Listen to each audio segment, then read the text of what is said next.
నమస్కారం LTV news కి స్వాగతం. ముందుగా బులెటిన్ హెడ్లైన్స్. పర్చూరు కదిలిరా సభలో పాల్గొన్న టీడీపీ అధినేత చంద్రబాబు. టీడీపీ జనసేన కూటమిని గెలిపించి రామరాజ్యం తీసుకురావాలని పిలుపు.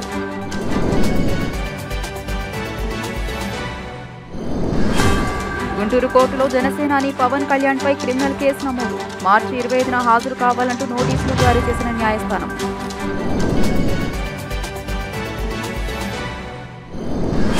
టీడీపీ అధినేత చంద్రబాబుపై ఎంపీ నందిగామ సురేష్ పై అమరావతి భూముల కుంభకోణంపై నాతో చర్చకొచ్చే దమ్ముందా అని సవాల్.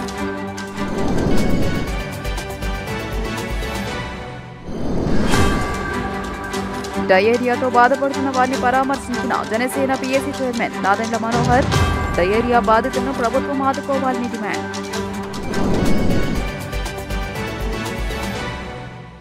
ఇక వివరాల్లోకి వెళ్తే, 4 ఏళ్లుగా 3 రాజధానుల పాట పాడిన సీఎం జగన్ ఇప్పుడు 4వ రాజధాని అంటున్నారని చంద్రబాబు ధ్వజమెత్తారు. రాజధానికి కేంద్రం సాయం చేస్తానన్నా జగన్ పట్టించుకోవట్లేదని మండిపడ్డారు. తెలుగుదేశం జనసేన కూటమిని గెలిపించి రామరాజ్యాన్ని తీసుకురావాలని ఆయన పిలుపునిచ్చారు. పర్చూరు నియోజకవర్గంలో కదిలిరా సభలో టీడీపీ అధినేత చంద్రబాబు పాల్గొన్నారు. ఈ సందర్భంగా ఆయన మాట్లాడుతూ జిల్లాతో రాష్ట్ర వ్యాప్తంగా వివిధ ప్రాంతాల నుంచి ఈ సభకు తెలుగుదేశం శ్రేణులు జన సైనికులు భారీగా తరలివచ్చారు. విభజన హామీల కోసమే తాను నాడు బీజేపీతో విభేదించానని పునరుద్ఘాటించారు. ప్రత్యేక హోదా కోసం కేంద్రం మెడలు వంచుతానన్న జగన్ మాత్రం రాష్ట్రాన్ని నాశనం చేశారని ధ్వజమెత్తారు. వైసీపీ నేతలు పర్చూరులో భారీగా ఓట్ల అవకతవకలకు పాల్పడ్డారని ఆరోపించారు. నియోజకవర్గంలో 14,000 ఫామ్ 7 దరఖాస్తులు పెట్టారని, దొంగ ఓట్లు నమోదు చేసి గెలుద్దాం అనుకున్నారని ఆరోపించారు.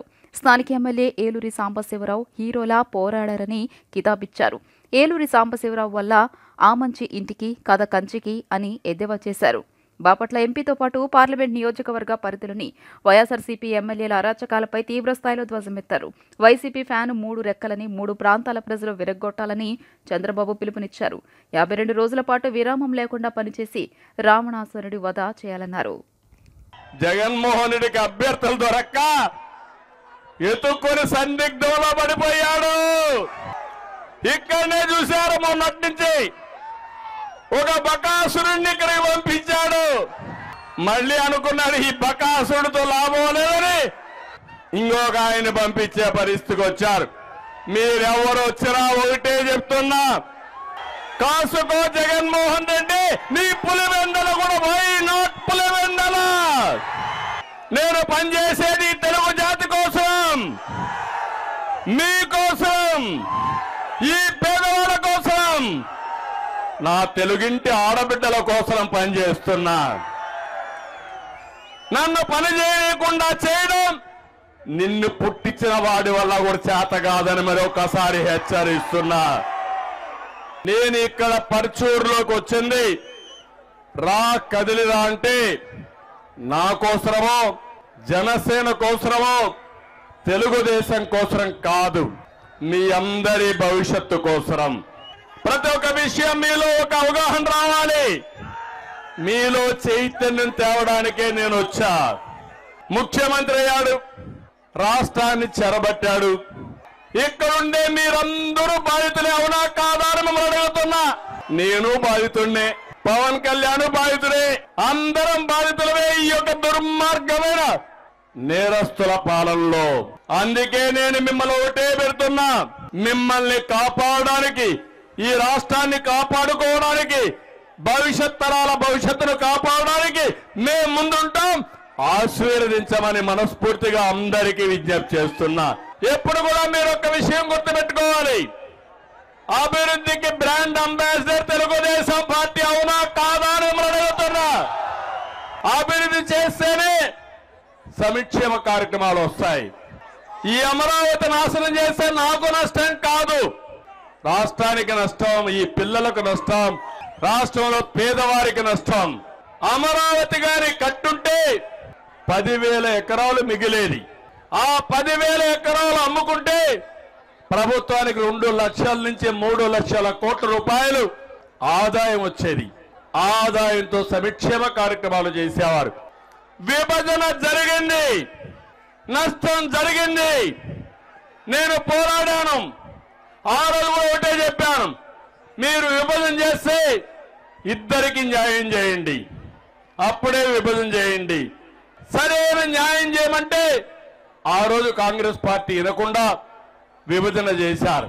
నేను ఈ రోజు బీజేపీతో డిఫర్ అయ్యానంటే నేను వ్యక్తిగతంగా కాదు, మనకు ఏదైతే ఆ రోజు మనకి ఇవ్వాల్సిన ప్రత్యేక హోదా ఇవ్వలేదని నేను డిఫర్ అయ్యాను తప్ప ప్రజల కోసం తప్ప ఇంకోటి కానీ కాదని మీ అందరికి విజ్ఞప్తి చేస్తున్నా.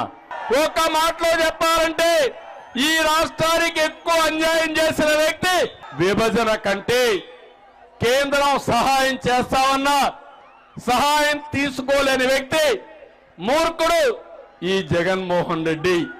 రాష్ట్రాన్ని నాశనం చేసిన ఈ ఫ్యాన్ ని చిత్తు చేయాల్సిన అవసరమని సిద్ధమా అని మిమ్మల్ని అడుగుతున్నా. చంద్రబాబు డర్టీ పొలిటీషియన్ అని వైసీపీ ఎంపీ నందిగాం సురేష్ విమర్శించారు. వయసు పెరిగే కొద్దీ చంద్రబాబుకు అసహనం పెరుగుతోందని, రాజధానిపై ఇష్టం వచ్చినట్లు మాట్లాడుతున్నారంటూ మండిపడ్డారు. చంద్రబాబు వీరుడు శూరుడైతే పవన్ చంక ఎందుకు ఎక్కారంటూ ఆయన ప్రశ్నించారు. వైసీపీ కేంద్ర కార్యాలయంలో ఏర్పాటు చేసిన విలేకరుల సమావేశంలో ఎంపీ నందిగామ సురేష్ మాట్లాడుతూ ఢిల్లీ వెళ్లి బీజేపీ పెద్దలతో ఏం మాట్లాడావో ప్రజలకు ఎందుకు చెప్పలేకపోతున్నావంటూ సురేష్ నిలదీశారు. రాజధానిలో పచ్చటి పొలాలను సర్వనాశనం చేసింది చంద్రబాబే అని అన్నారు. బలవంతంగా భూసేకరణ చేయలేదని మనవడిపై ఒట్టేసి చెప్పాలని డిమాండ్ చేశారు. హైదరాబాద్ని అభివృద్ధి చేసిన మగోడివైతే మరి ఏపీని ఎందుకు అభివృద్ధి చేయలేదని ప్రశ్నించారు. అబద్దాల బతుకు ఇంకెంతకాలం? కుప్పంలో దొంగ ఓట్లతో గెలిచే చంద్రబాబు పర్చూరు గురించి మాట్లాడడం సిగ్గుచేటు అని ఆగ్రహం వ్యక్తం చేశారు. రాష్ట్రంలో ఉన్న చెత్త చంద్రబాబు, పవన్, ఎల్లో మీడియా అధినేతలే అంటూ దుయ్యబట్టారు.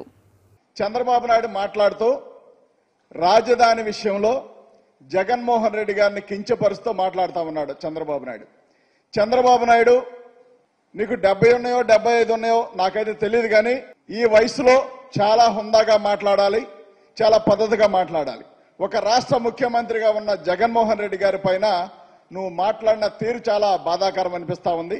నువ్వు వీరుడు సూర్యుడువో ప్రజలు మరి 2014లో 19లో చూశారు కాబట్టి 2019 తర్వాత జగన్మోహన్ రెడ్డి గారికి ఛాన్స్ ఇచ్చారు.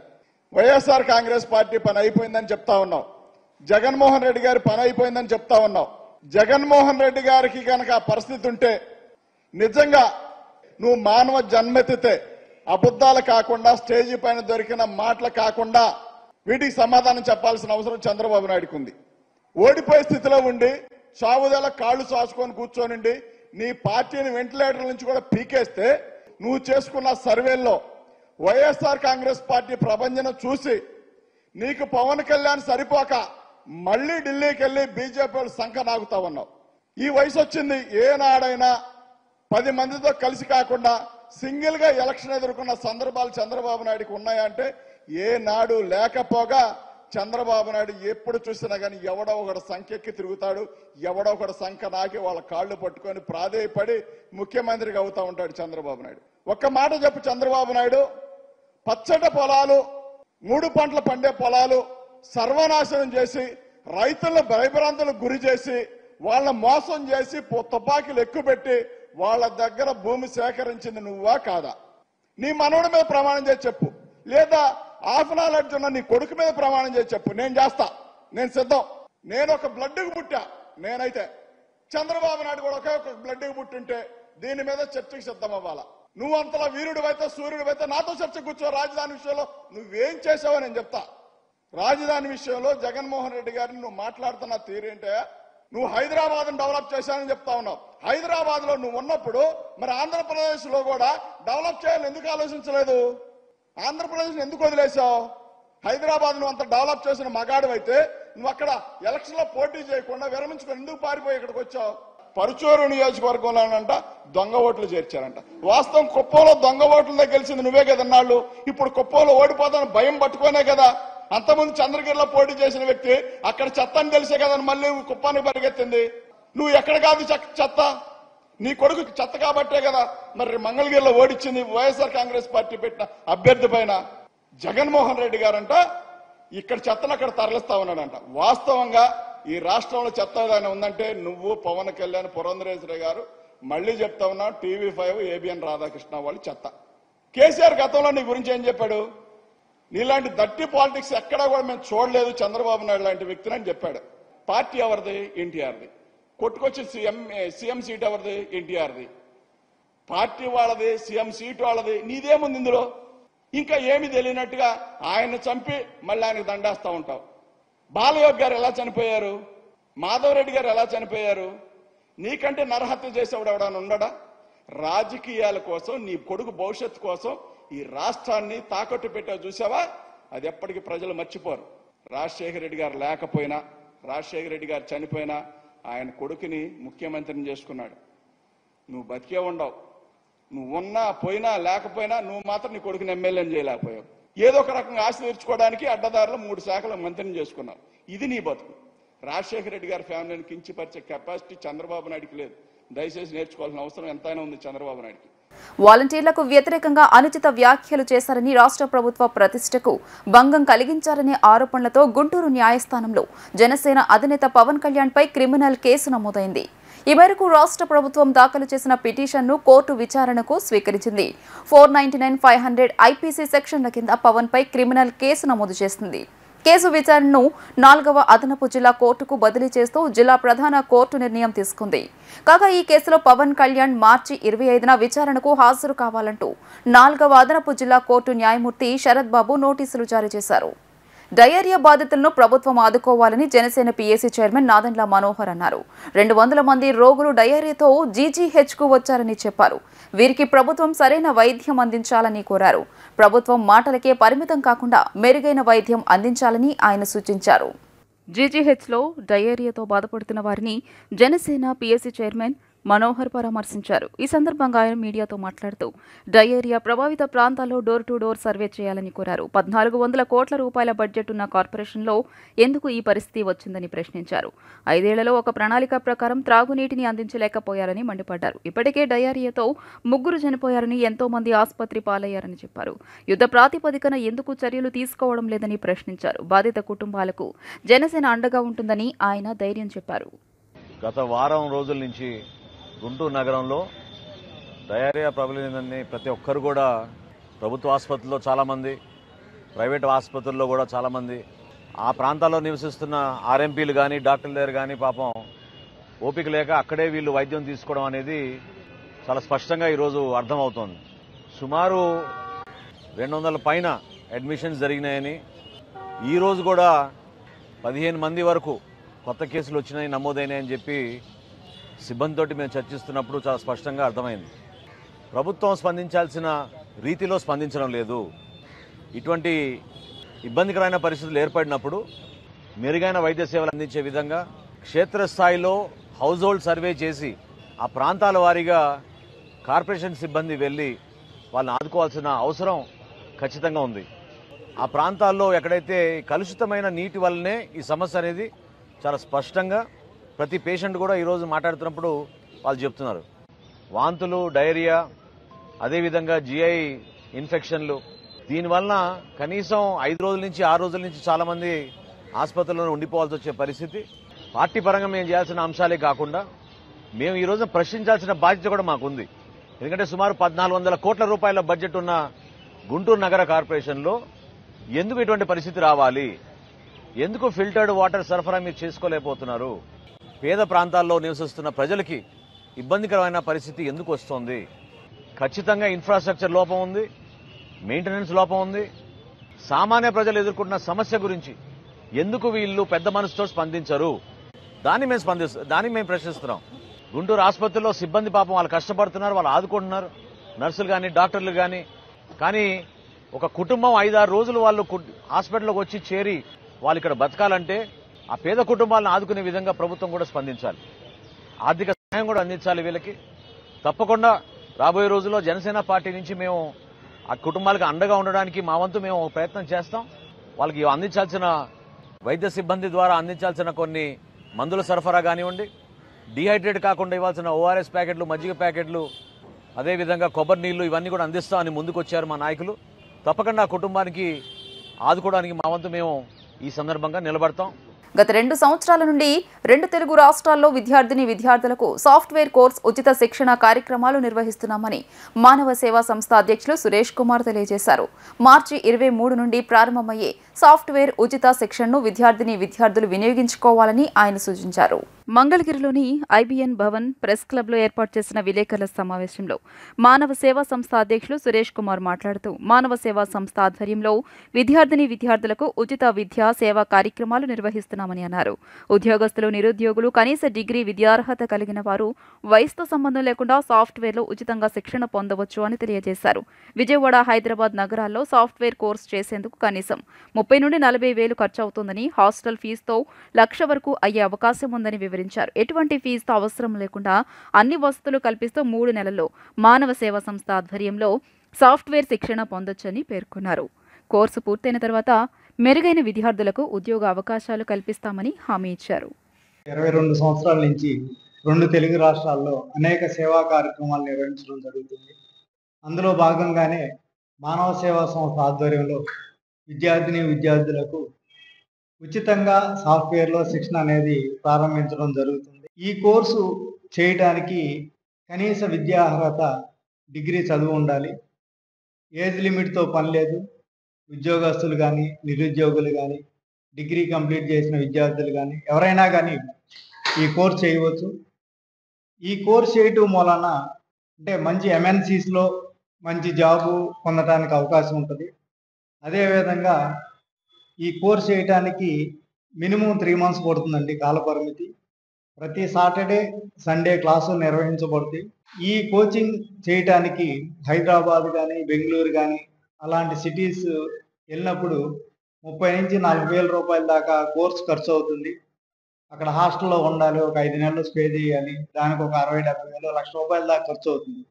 ఇలాంటి ఖర్చు అంతా కూడా విద్యార్థుల మీద పడకుండా విద్యార్థులకు మానవ సేవా సంస్థ ఫ్రీగా కోర్స్ కంప్లీట్ చేసి కోర్స్ ఫ్రీగా ఇచ్చి, కోర్స్ అయిన తర్వాత వాళ్ళకి రెజ్యూమ్ ప్రిపరేషన్ చేసి, అలాగే సర్వర్కి సంబంధించిన డీటెయిల్స్ కానీ, వాళ్ళ ప్రాక్టీస్ సంబంధించిన డీటెయిల్స్ కానీ, మెటీరియల్ కానీ అంతా కూడా మానవ సేవా సంస్థ ద్వారా ఇవ్వడం జరుగుతుంది. ఈ కోర్స్ కంప్లీట్ అయిన తర్వాత మంచిగా సబ్జెక్ట్ ఉన్న విద్యార్థులకు మంచి MNCస్లోకి రెజ్యూమ్స్ ఫార్వర్డ్ చేసి జాబ్ ఇప్పించడంలో మా సంస్థ ద్వారా మేము 100% మేము సహకరిస్తాము. మా మానవ సేవా సంస్థ ద్వారా విద్యార్థులందరికీ కూడా ఒక సాఫ్ట్వేర్ రంగంలో చేయూతనిచ్చి వాళ్ళు ఉన్నత శిఖరాలకు చేరుకునే విధంగా మా వంతు మేము సహకరిస్తాము. మానవ సేవా సంస్థే వాళ్ళకి సంబంధించిన ఫీజులు కానీ అన్నీ కూడా మానవ సేవా సంస్థ పే చేస్తుంది. వాళ్ళ వరకు ఒక సర్వర్కి మెటీరియల్ వరకు స్టూడెంట్ బేర్ చేసుకుంటే సరిపోయింది.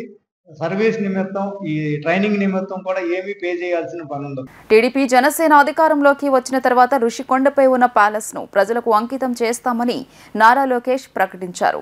ఉత్తరాంధ్రలో భూములు కొట్టేసి ప్రజలతో జగన్ ఆడుకుంటున్నారని ఆగ్రహం వ్యక్తం చేశారు. 2 నెలల్లో ప్రజలే జగన్తో ఆడుకుంటారన్నారు. విశాఖ జిల్లా భీమిలి శంకారావం సభలో తెలుగుదేశం జాతీయ ప్రధాన కార్యదర్శి నారా లోకేష్ పాల్గొన్నారు. ఈ సందర్భంగా ఆయన మాట్లాడుతూ ఋషికొండపై 500 కోట్ల రూపాయలతో వైసీపీ ప్రభుత్వం నిర్మించిన ప్యాలెస్ ను టీడీపీ జనసేన ప్రభుత్వం అధికారంలోకి వచ్చిన తర్వాత ప్రజలకు అంకితం చేస్తామని అన్నారు. ఒక్కడి కోసం 100 కోట్ల ప్రజాధనం వెచ్చించారని మండిపడ్డారు. ఋషికొండను బోడిగుండు చేసి విధ్వంసం సృష్టించారని ధ్వజమెత్తారు. ఉత్తరాంధ్రలో భూములు కొట్టేసి ఇక్కడి ప్రజలతో జగన్ ఆడుకున్నారని ఆగ్రహం వ్యక్తం చేశారు. 2 నెలల్లో జనమే జగన్ను ఫుట్బాల్ ఆడుకుంటారని ఎద్దేవా చేశారు. ఆటో డ్రైవర్ల సంక్షేమం కోసం కృషి చేస్తానని హామీ ఇచ్చారు. ఆటో డ్రైవర్ల కోసం ప్రత్యేకంగా కార్పొరేషన్ ఏర్పాటు చేస్తామని ప్రకటించారు. ప్రస్తుతం ప్రభుత్వానికి చెల్లిస్తున్న ట్యాక్స్లను తాము అధికారంలోకి వస్తే తగ్గిస్తామని తెలిపారు. విశాఖతో వైసీపీ ప్రభుత్వం ఆడుకుంటుందని, మరో 2 నెలల్లో విశాఖనే వైసీపీతో ఆడుకుంటుందని ఆయన తెలియజేశారు. బాబు గారి హయాంలో విశాఖపట్నాన్ని మోస్ట్ హ్యాపెనింగ్ సిటీగా తీర్చిదిద్దితే ఇప్పుడు ఇదే జగన్ ముఖ్యమంత్రి అయిన తర్వాత విశాఖపట్నాన్ని విషాదపట్నంగా మార్చేశాడు. బాబు గారి హయాంలో వారానికి ఒక ఐటీ పరిశ్రమ వస్తే ఈ జగన్ హయాంలో రోజుకు కిడ్నాప్, ఒక భూదందం, పేద ప్రజల ఇల్లు కూల్చేస్తాం. ఆనాడు 2014లో విశాఖపట్నం ప్రజల్లో చైతన్యం వచ్చింది. కడప రాజకీయాలు విశాఖపట్నంలో రానికుండా చిత్తుగా ఆనాడు ఎంపీ గాని ఎమ్మెల్యేలందరినీ మీరు ఓడించారు. ఈ రోజు విశాఖ ప్రజలు ఆలోచించాలా, పొరపాటున ఇంకొక అవకాశం ఇస్తే మనముంటున్న ఇల్లు పైన కప్ప కూడా వీళ్ళు ధ్వంసం చేసేదానికి సిద్ధంగా ఉన్నారు. అందుకే బాబు గారు పవన్ అన్న కలిసి బాబు సూపర్ 6 ప్రకటించారు. దానిపైన అనేక ఆరోపణలు చేశాడు ఈ జగన్. అది కిచిడి, అని పిలిచాడు. ఆ బాబు సూపర్ 6 అనేది ఆంధ్ర భోజనం, రాయలసీమ రాగి సంఘటన లాంటిది. అలాంటి పవిత్రమైన మేనిఫెస్టోని ఎగతాళి చేశాడు ఆంధ్ర రాష్ట్ర ముఖ్యమంత్రి. జగన్కి చెప్తున్నా, ప్రజల కష్టాల నుంచి ఆ బాబు సూపర్ 6 వస్తుంది. తెలుగింటి ఆడపడుచుల కన్నీరు నుంచి వచ్చింది ఆ బాబు సూపర్ 6. ఎన్నికల ముందల బీసీ సోదరులు ఏమన్నాడండి? బ్యాక్వర్డ్ క్లాస్ కాదు, బ్యాక్ బోన్ క్లాస్ అన్నాడు. ఏకంగా దళితుల దగ్గరికి వెళ్ళి మీ బిడ్డని చెప్పాడు. అదే జగన్ ముఖ్యమంత్రి అయిన తర్వాత బీసీ సోదరులు వెన్నముక్క ఎరగొట్టాడు. దళితుల్ని చంపి శవాల్ని ఏకంగా డోర్ డెలివరీ చేసే పరిస్థితి ఈ రోజు మనందరం చూస్తున్నాం. అంతెందుకు, వాళ్ళ పార్టీకి చెందిన అనేక మంది ఎమ్మెల్యేలని ఎంపీలని ట్రాన్స్ఫర్ చేశారు. ఇప్పటికీ 62 మంది ఎమ్మెల్యేలని 16 మంది ఎంపీలని ట్రాన్స్ఫర్ చేశారు. దాంట్లో 90% మంది బీసీ, ఎస్సీ, ఎస్టీ సోదరులకు చెందిన వాళ్ళు. వాళ్ళ సొంత సామాజిక చెందిన ఒక్క నాయకుడిని కూడా ఈ ప్రభుత్వం ట్రాన్స్ఫర్ చేయాల, ఆ వైకాపా పార్టీ ట్రాన్స్ఫర్ చేయాల. అసలు ఉత్తరాంధ్రకి పట్టిన దరిద్రం జగన్. 3 రాజధానుల పేరుతో 3 ముక్కలు ఆటలాడుతున్నాడు. 500 కోట్ల రూపాయలు ఖర్చు పెట్టి ప్యాలెస్ కట్టుకున్నాడు తప్ప ఉత్తరాంధ్రకు ఒక్క అభివృద్ధి కార్యక్రమం చేశాడా? ఆనాడు పెద్దవాళ్ళు విశాఖ ఉక్కు ఆంధ్రుల హక్కు అని పోరాడారు. విశాఖపట్నానికి ఉక్కు ఫ్యాక్టరీ సాధించారు. ఇప్పుడు ఈ జగన్ అధికారంలోకి వచ్చిన తర్వాత ఆ ఉక్కు ఫ్యాక్టరీని ప్రైవేటీకరణ చేయడానికి ప్రయత్నిస్తున్నాడు. అందుకే ఉత్తరాంధ్ర ప్రజలకి, విశాఖపట్నం ప్రజలకు నేను హామీ ఇస్తున్నా, ఆ ఫ్యాక్టరీ ప్రైవేటీకరణ జరగకుండా చేసే బాధ్యత మేము తీసుకుంటాం. అవసరమైతే ఆంధ్ర రాష్ట్ర ప్రభుత్వమే ఆ ఫ్యాక్టరీ కొనుగోలు చేసి నడిపిస్తుందని ఈ సభాముఖంగా హామీ ఇస్తున్నాం. వార్తలు ముగించే ముందు హెడ్లైన్స్ మరోసారి. పర్చూరు కదిలిరా సభలో పాల్గొన్న టీడీపీ అధినేత చంద్రబాబు. టీడీపీ జనసేన కూటమిని గెలిపించి రామరాజ్యం తీసుకురావాలని పిలుపు.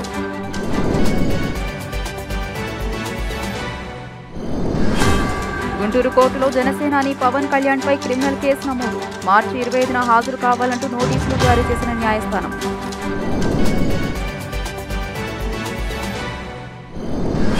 టీడీపీ అధినేత చంద్రబాబుపై ఎంపీ నందిగామ సురేష్ పై అమరావతి భూముల కుంభకోణంపై నాతో చర్చకొచ్చే దమ్ముందా అని సవాల్.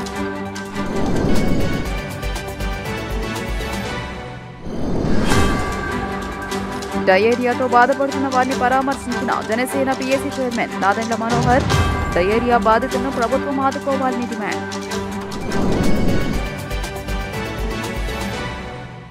ఈ వార్తలంతటితో సమాప్తం. నమస్కారం.